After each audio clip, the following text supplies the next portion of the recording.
брифинг. Совместный брифинг главы Луганской Народной Республики Игоря Венедиктовича Плотницкого и главы Донецкой Народной Республики Александра Владимировича Сахарченко. Здравствуйте, дорогие луганчане, здравствуйте, дорогие гости, уважаемые журналисты. Сегодня мы с Александром Владимировичем решили провести совместный брифинг на одну простую тему. Мы давно с тревогой наблюдаем за тем, как Украина блокирует наши территории, как они называют, наши земли. Помимо того, что временно оккупировала, так и ту часть, которую не смогла завоевать, обложила невозможностью ни политического, ни экономического, ни водного общения между нашими людьми. Мы приняли решение сказать о том, что мы никогда не считали, не будем считать временно оккупированные территории потерянными для нас землями. Это наши родные земли, это наши родные люди. И пока временно они находятся под оккупацией фашистской Украины. Потому что на сегодняшний день режим, который существует в Украине, он по праву, как они сами решили, называется фашистским режимом.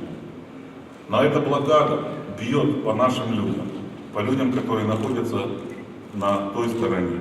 Поэтому сегодня мы хотим объявить о тех мероприятиях, которых мы, посовещавшись, решили, что мы совместно можем решить.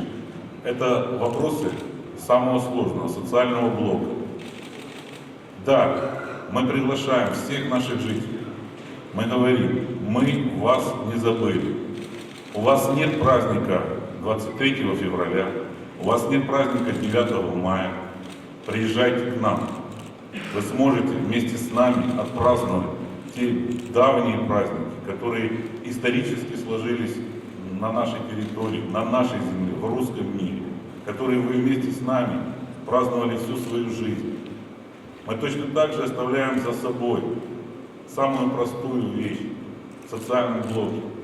Мы даем вам возможность медицинского обслуживания, мы даем вам возможность обучения ваших детей, а фактически это наших детей. Потому что наша ставка идет на молодежь республики, а республика в больших границах, чем она находится сейчас. Поэтому мы сегодня с Александром Владимировичем и хотим сказать, мы не забыли и не забудем о вас. Мы сделаем все, что в наших силах, потому что, увы, мы еще находимся в блокадном состоянии, наши финансы не позволяют сделать больше, но то, что мы можем сделать, мы обязательно для вас сделаем. Мы вам поможем. Мы и так знаем, что многие из вас приходят и проходят медицинское обслуживание у нас. Приходят ваши дети и обучаются у нас. И это хорошо, и это правильно. И мы будем это не просто пропагандировать, мы это будем делать в жизни. Не словами, а делами будем доказывать то, что это единый народ, это наш народ, это наша территория. Добрый день, уважаемые друзья, добрый день, уважаемые журналисты. Я бы хотел добавить, что мы всегда говорили, что освобождение оккупированной территории Донецкой и Луганской областей – это наша приоритетная задача. И мы всегда говорили, что желательно это сделать политическим путем. Если Украина этого не понимает, мы напомню, что мы можем это сделать и военно. И благодаря блокадам, которые они сейчас проводят и блокируют, с 2014 года сейчас война, они нам дали право это делать самостоятельно. Но на той территории остались наши братья и сестры. И это послание, в первую очередь, касается их. Мы о них не забыли. Мы помним свой долг перед Краматорском, Лисичанском. Мы помним наших друзей и братьев, которые погибли в боях за эти города. Мы помним сотни, наверное, тысячи замученных жителей, которых обвинили в сепаратизме и в терроризме. Поэтому ту программу, которую мы совместно утвердили, она направлена, да, пускай это согласен, пускай это будет малая толика. Но это самое главное, что мы об этом говорим. Что это наши земляки, это наши соотечественники, это наши родные и близкие люди, о которых мы обязаны не забывать. Поэтому все, что мы можем для них сделать, мы будем это делать.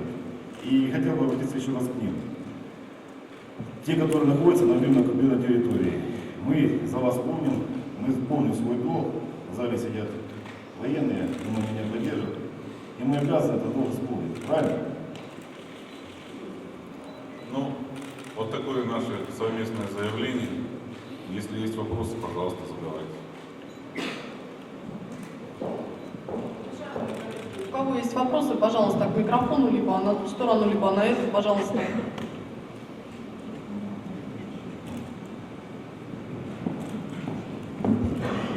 О камерах, пожалуйста, не забываем. Добрый день. Вопрос о программе, что будет входить в эту программу и могут ли жители не только Донецкой и Луганских областей обращаться за помощью в нашей республике? Я вам отвечу так. Если для кого-то это секрет, то ни для меня, ни для Александра Владимировича не секрет, что и в Донецкой Народной Республике, и в Луганской Народной Республике уже давным-давно учатся жители не только наших временно оккупированных территорий, а учатся и лечатся жители всей Украины. К нам приезжают из Киева, у нас учатся из Львовской области, из Тернопольской области. Нам приезжают с разных областей. И мы никогда не закрывали, в отличие от Украины, свои границы для собственных людей. Мы наоборот сегодня говорим открыто о том, что если кто-то нуждается, а у нас это зачастую бесплатно, а в некоторых случаях гораздо дешевле, чем стоит на Украине, пожалуйста, приезжайте. Действительно, мы честно говорим о том, что да, у нас сложности есть, у нас тяжелый бюджет, но экономить на этом мы не будем. Я добавлю, в эту программу будет входить несколько блоков. Первый социальный, это медицина, образование. По данным за 2016 год в лечебных учреждениях Донецкой Народной Республики проходили лечение порядка 17 тысяч человек, которые либо являются жителями оккупированной территории, либо вообще жители Харьковской, Днепропетровской и так далее областей. На сегодняшний момент порядка 1000 студентов находятся с территории временно оккупированных, плюс, как сказал мой коллега, и из Львова, и из Тернополя, и из Харькова, и из Киева даже приезжают учиться. Это забота ветеранов. Мы обязаны помнить о тех людях, которые своей жизнью дали нам возможность нам жить. Поэтому это 9 мая, 23 февраля, те праздники, которые у них запрещены. Это программа, которая будет не только социальная, это еще программа экологическая. Это вредные предприятия, которые находятся на временно оккупированных территориях. И за сегодняшний момент, которые являются угрозой даже этих предприятий жителям, мы обязаны будем требовать, что допускали наши комиссии для проверки этих предприятий. Список предприятий мы можем чуть дальше опубликовать. Культурные, любые другие программы, которые позволят нам все-таки дать понять Украине, что мы своих не бросаем. Это основная наша задача. Любой может приехать и сходить в наш украинский драматический театр, послушать любые произведения на украинском языке. Если кто-то боится, вы знаете, что и на территории ЛНР и ДНР было всегда обеспечено правопорядок, и никто с той стороны никогда не ущемлялся. Добрый день, уважаемая глава республики. Если можно... Представляйтесь, пожалуйста, задавая вопрос. Извините. Рашид Романов, телеканал «Охот ТВ», Донецкая Народная Республика. Скажите, пожалуйста, комплексы мер, о которых вы сейчас сказали, упомянули, они для каждой из республик отдельно или будут какие-то и совместные действия тоже? Спасибо. Комплекс мер совместный, нет ничего отдельного. Это программа, которая была разработана совместно с Луганской Народной Республикой. Две республики ее совместно разрабатывали. Поэтому все положения и пункты этой программы, они одинаково будут воплощаться в жизнь на территории Донецкой Народной Республики, на территории Луганской Народной Республики. В отличие от тех слухов, которые ходят и по интернету везде, у нас нет противоречий между ДНР и ЛНР. У нас не существует никаких проблем, которые нам нарисовывают.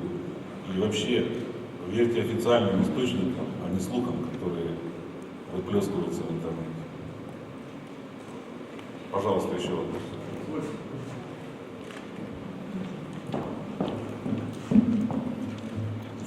Скажите, пожалуйста, как сегодня республики справляются с водной проблемой, с водной блокадой? давайте отвечу я, наверное, потому что это вопрос воды больше к нам, да. Вы знаете, на сегодняшний день у нас проблемы существуют, но они не такого критического характера, чтобы мы могли говорить, что это беда у нас. Да, у нас еще есть моменты, когда мы даем воду по часам, но мы ее даем. Да, мы не будем скрывать того, что Украина попросила у нас денег за воду, и частично мы эту программу выполняем, потому что для нас жизнеобеспечение наших людей стоит на первом месте. Поэтому проблемы существуют, проблемы решаемые, но сказать, что они критические, нет. Я сейчас пошучу, ну, чтобы сразу это шутка. Мы сейчас вот обсуждали проблему водной экономики. Вот. Мы тут решили, что мы можем отчитаться в любом. Спасибо.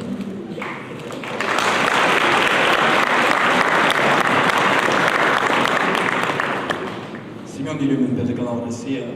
Такой вопрос. Вот мы очень много наблюдали, какие проблемы на блокпостах возникают у жителей при миграции через линию соприкосновения.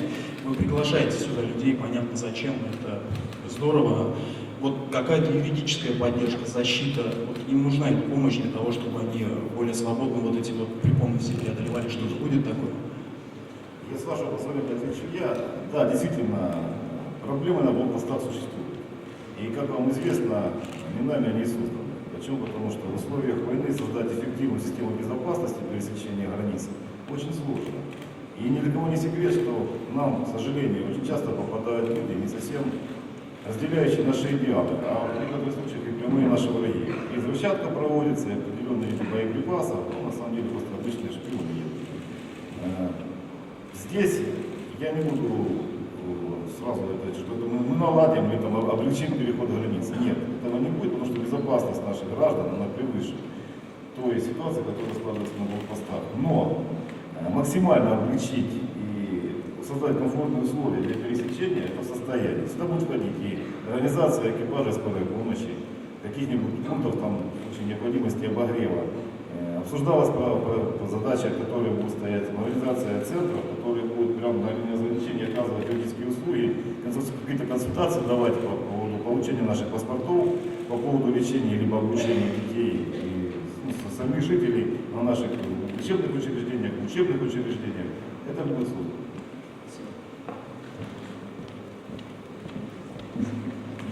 Татьяна Панько, Луганск 24. Мы знаем, что сейчас у нас на территории находится Александр Хук.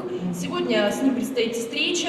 Скажите, как вы думаете, повлияет ли ваше сегодняшнее заявление как-то на вообще политическую обстановку и каковы вот перспективы, может быть, изменения? Я вам скажу так, я вообще-то хотел эту изюминку на конец нашей встречи, но вы сами подняли этот вопрос. Мы приглашаем всех журналистов. Где-то с 13:30 до 14 Александр Хук будет здесь, в этом зале. Мы приглашаем всех на нашу встречу с Хугом. Александр Владимирович будет я и будет Хуг. И мы посмотрим все эти вопросы. Мы считаем, что вопросы КБСЕ должны быть публичными, и ответы должны быть тоже публичными. Пришло время, когда мы не просто задаем ответы, пришло время, когда мы хотим услышать ответы от КБСЕ. Поэтому мы приглашаем всех вас, всех желающих принять участие в этом мероприятии. Я бы добавил на ваш вопрос. Сегодня миссия ОБСЕ стоит основная задача помогать Украине. Ну, это правда, она и появилась здесь по приглашению украинской стороны. Но сегодняшний брифинг наш, эта программа, которую мы сегодня озвучили, мы впервые на политическом Олимпе, в нашем современном, мы заявили не только голословно, да, о наших правах на этой территории, а мы еще делом подтвердили, что мы об этом не забываем. Я думаю, что и мировые лидеры, и особенно Европа, задумается об этой вещи. И я думаю, в ближайшие часы там начнутся очень тяжелая, умственная работа, которая позволит мне через 4 все-таки что-нибудь решить. Спасибо.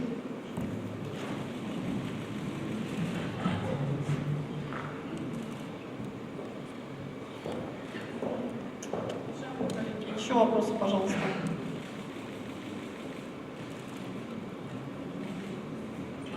Вы знаете, очень приятно, когда журналисты так мало задают вопросов.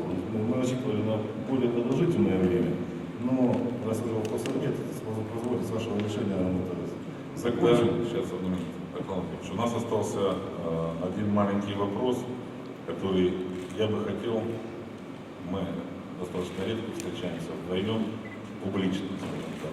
Не публично, но чаще встречаемся. Но у нас есть один долг, который, я считаю, сегодня нужно выполнить. У нас есть 7 офицеров, которые принимали участие в Чернухинско-Дебальцевском котле, которые своей жизнью защищали нашу Родину. Но, скажем так, сегодня награда нашла своих героев. Если вы не возражаете, Александр Ильич, примите участие в награждении наших достойных людей. Это событие как раз наоборот еще подтверждает, что бы ни говорили наши враги, какие они там гадости не писали, но поверьте, люди, которые вместе проливали кровь, делили последнюю банку тушенки, мерзли в боях под Дебальцево, рисковали своей жизнью, брали вместе Фащенко и все остальное, это на самом деле, это семья, это братья. Поэтому кто бы как бы не хотел представить это все в другом свете, но пока мы живы, мы этого не допустим. Правильно? Пожалуйста. Давайте нам не созрели еще вопросы.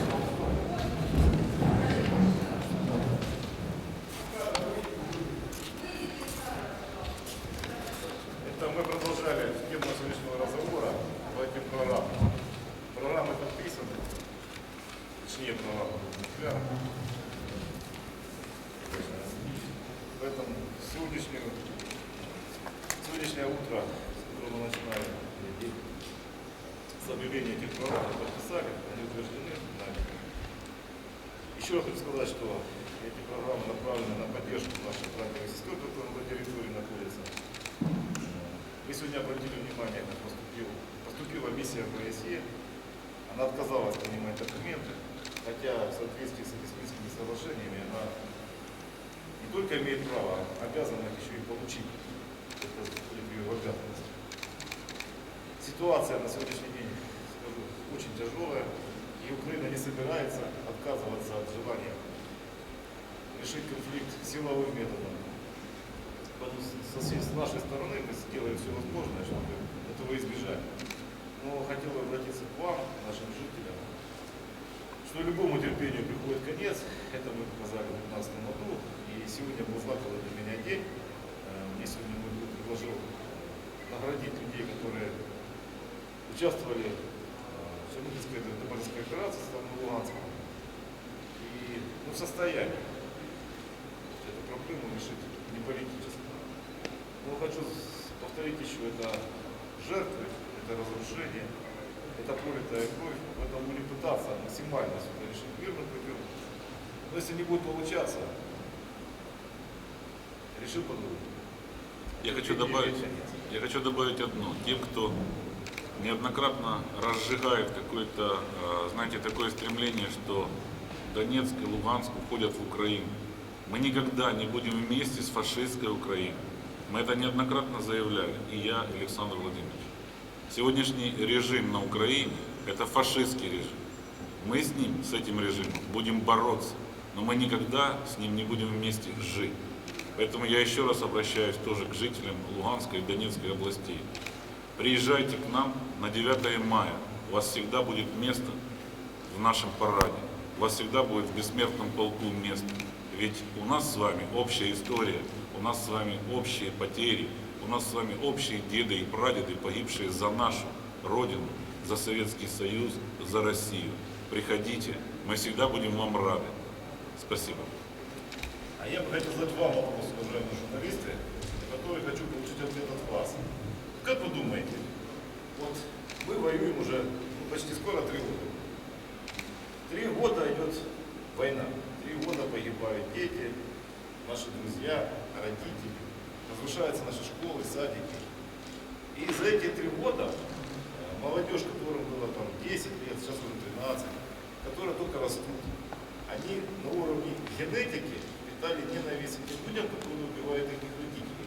Как вы считаете, даже если так представить, да, что все-таки всех нас убили, нас присоединили, так вот эти дети, которые выросли, это вопрос времени только в том, что когда они вырастут, они возьмут лопаты, откопают то, что закопали мы, это новая война. На уровне генетическом нас уже никак в Украине не присоединишь. И какие там попытки не были, ни Европы, ни Америки, я скажу откровенно, пока живы мы, пока живы наши бойцы, пока в наших руках есть сила держать наше оружие, этого не произойдет никогда. Мы поднимались, умирали когда-то за одну вещь. Во время войны начали понимать, что мы самостоятельное государство. Наша родина Россия. И все остальное, на самом деле, как бы нам тяжело не пришлось, мы сознательно пошли на эти жертвы, эти решения. И в отличие от Украины мы видим свет в конце туннеля. А там даже, понимаете, там не только уже холодно, там и темно стало. Сами себе уголь прекратили перекрыть. И холодно, и темно, и света в конце туннеля нет, никогда его там уже не будет. Пока народ Украины не очнется, не снесет это правительство, не вспомнит, где, чьи, когда корни были, Боже, не покидай Украину. Спасибо большое.